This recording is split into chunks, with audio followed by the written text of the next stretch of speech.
sortira pas, c'est pas démago, on est d'accord, on s'en sortira pas si on ne repasse pas aux 39 heures. Mais le fond, c'est de dire aujourd'hui que l'ensemble de l'économie française, qui est une économie ouverte, est en perte dramatique de compétitivité.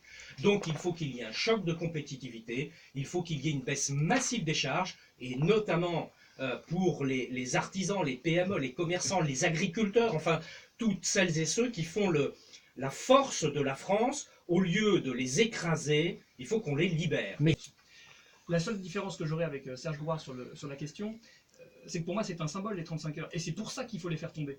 Parce que le message que ça envoie, c'est que dans notre société, on peut, en travaillant moins, produire davantage de valeur. Et ça, c'est un faux message. Le vrai message, c'est que le travail est une valeur positive, et s'il y a besoin de travailler plus, c'est bien parce que ça enclenche des phénomènes favorables dans notre société. Quelqu'un qui est au chômage ou quelqu'un qui est au RSA est dans une situation désocialisée le plus souvent, alors que quand on est au travail, on se réinsère, on a une dignité essentielle. Et donc je crois que les 35 heures sont toujours plus dire dans la négociation d'entreprise, puisque certaines entreprises ne veulent pas faire la marche arrière, rentrer dans la négociation, soit par référendum intra-entreprise, mais d'aller vers les 37 heures, puis les 39 heures, payer 37 ou payer 39.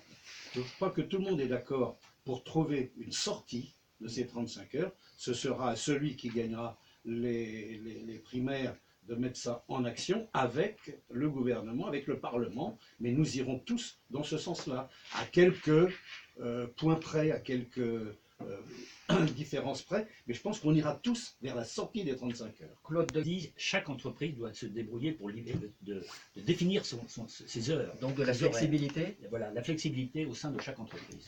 Voilà, ça c'est un point majeur. Donc, il faut bien une durée légale du temps de travail. Oui, alors on est tous d'accord ça sur le constat.